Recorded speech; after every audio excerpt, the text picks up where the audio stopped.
Good afternoon. It is April the 4th, 2018. Hypothetical or simulated performance results have certain limitations, unlike an actual.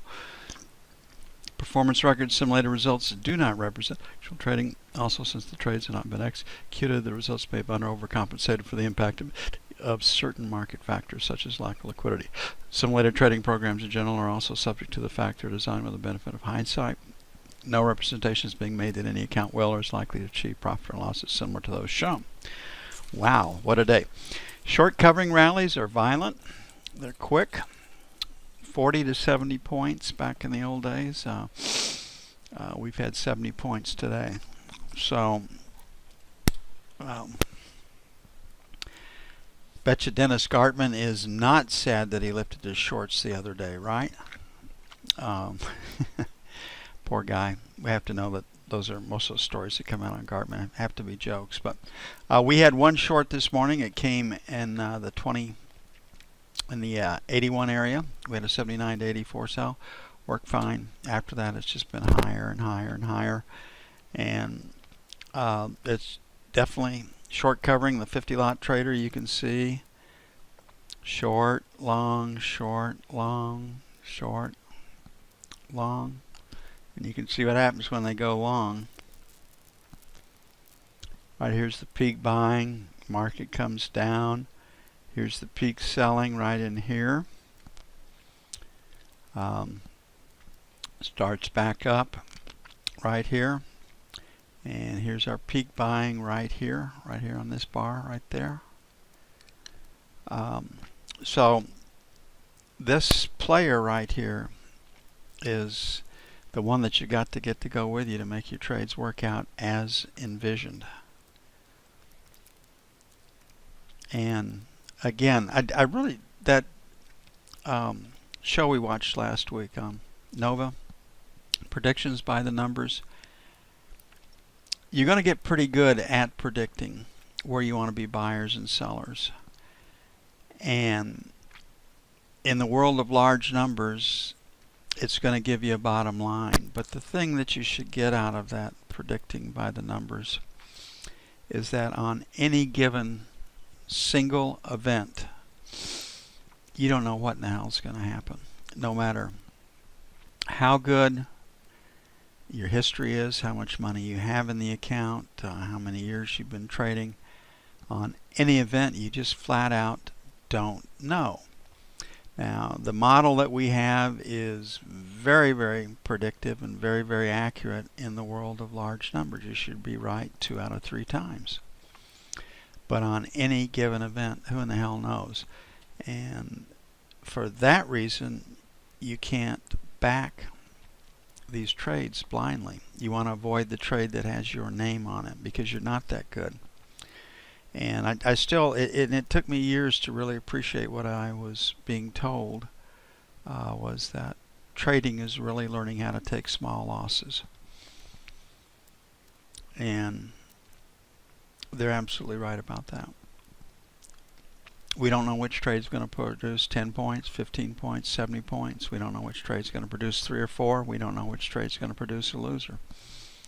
So, you ain't that smart. And the market doesn't care about your personal circumstances and situation. Okay, we got an outside day today. That usually means trading range. We have an inside day from the heavy selling that came 2 days ago. So right now it looks like trading range. Tomorrow we don't have a lot of news. Friday we have non-farm payrolls. I'm guessing that number is going to come in north of 200,000. It's predicted at 195 right now. So the economic news continues for the most part to be stronger and higher than forecast. F1 screen on the Emini says trade it. Strong market.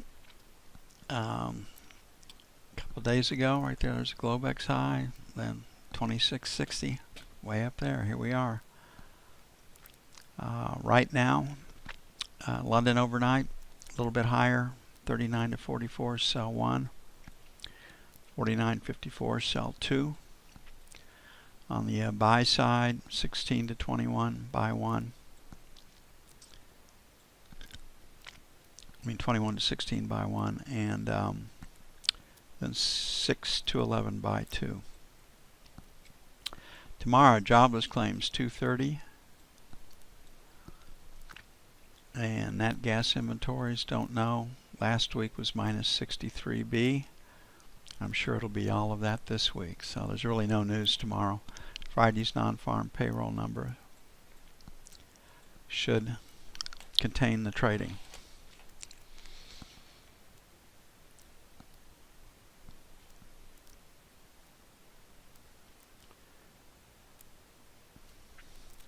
But we started off the day wanting to be short. We thought there would be at least one short on the market, and that's just about all there was. Again, we don't get married to our positions. We take a shot. We put our stops in. The objective is to make the business plan. It's not to buy the low and sell the high. Although on the first trade of the day, quite often we are very close to the high or the low for the entire session when we're right. Okay, tomorrow they'll announce the 3, 10, and 30-year. That could impact treasuries. My guess is it probably comes in higher than forecast rather than lower. Lower high, lower low on treasuries today. Find a place to sell it. And we've seen when the Emini has been selling, we haven't seen the top come off of treasuries. So they've been a pretty reluctant contract to trade higher with heavy selling in the E-mini, and that's because the Fed's raising interest rates. 26.5.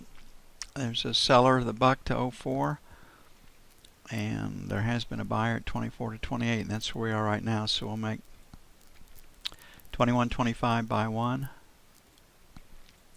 13.17 by 2. And on the sell side, last rotate up stopped at 30, so 29 to 01, sell 1, 4 to 8, sell 2.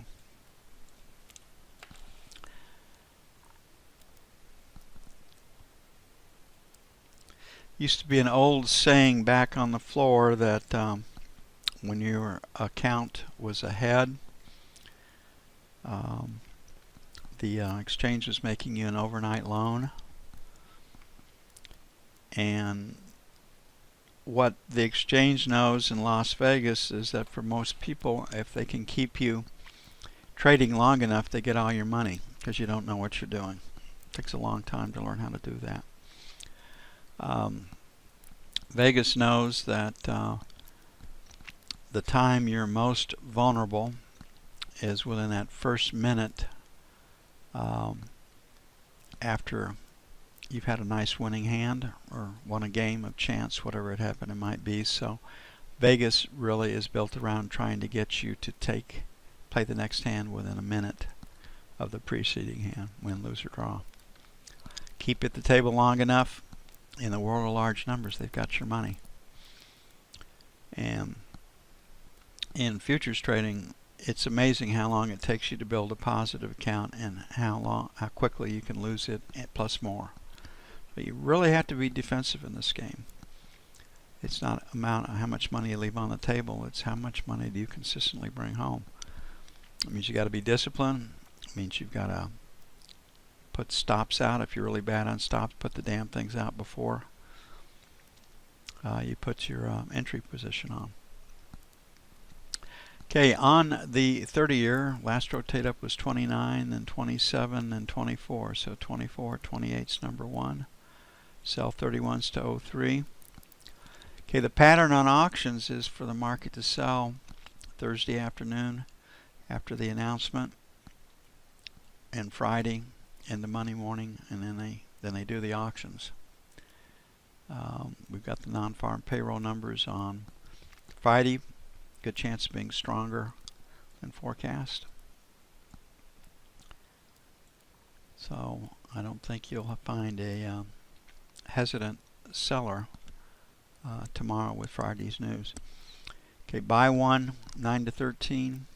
Buy 2, 1 to 5.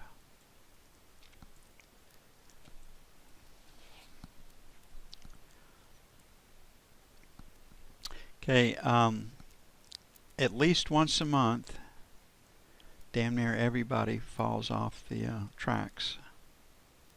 And it's in that one day a month of falling off the tracks that you regain your discipline.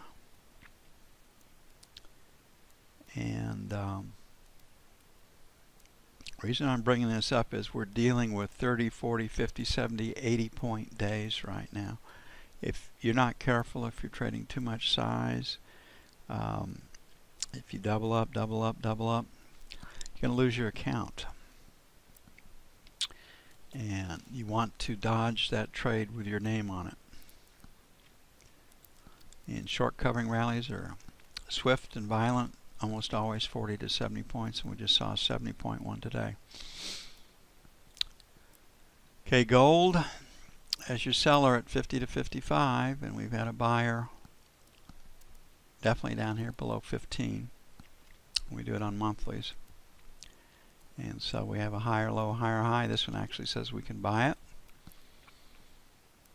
F2 is going to give us a much different story. We wanted to sell 50s to 52s today. The high is 52.50. Pretty damn good, if I do say so myself. Got a great setup up there, and if you didn't catch the setup there, you got second setup came in this 47.48 area. Both produced great trades. Follow-through buying and selling has been very difficult to find in the gold market, but the top of resistance did hold. So we got a chance to cross and maybe get as low as 13.15, 13.25. So we're interested in the short side of the market. So 38 to 40, sell one. If the Emini continues to rally, that'll probably happen. 43.45, sell two. The Emini craters and starts to sell tonight. We do not want to be short gold.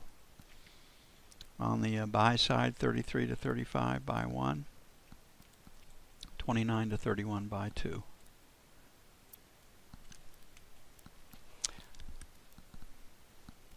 Put an article up there on global warming. About what's going on in Europe. I'd certainly say on the southern central plains right here that can't convince us that the globe is warming.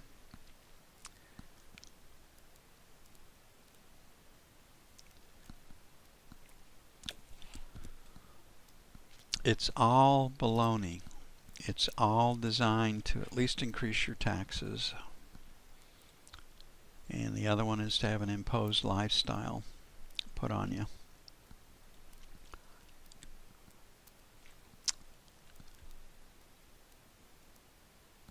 Okay, lower high, lower low on crude. F1 says you can sell it. We had a pretty strong rally today.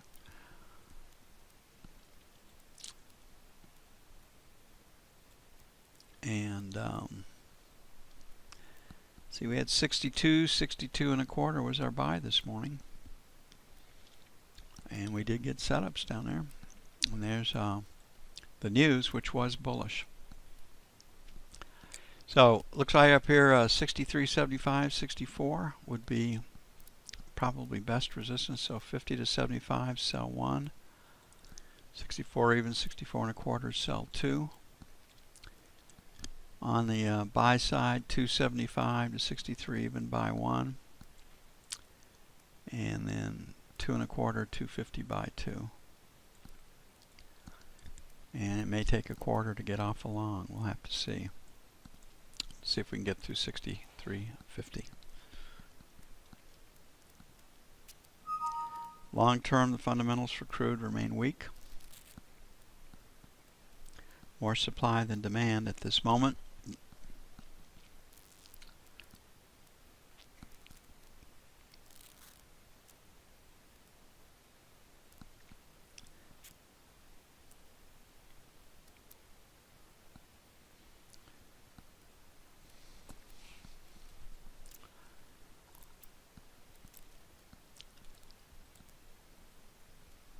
And looking at the euro, trying to sell right here.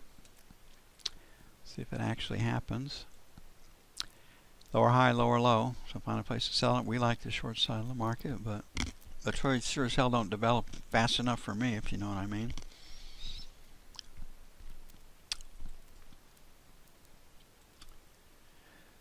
So we have a P put in backwards, which means somebody covered their shorts today. We have Friday's non-farm payroll number.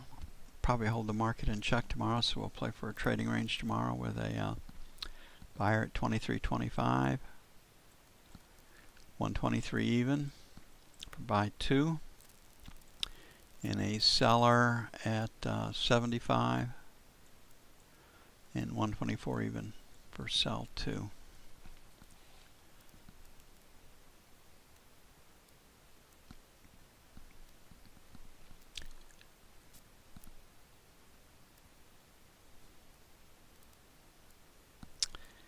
And that does it for this April the 4th, 2018. We'll be after it again tomorrow. I'm looking for a trading range day, given the lack of news. And hopefully we'll have a better Thursday than we did a Wednesday. We had to work for it today. Later.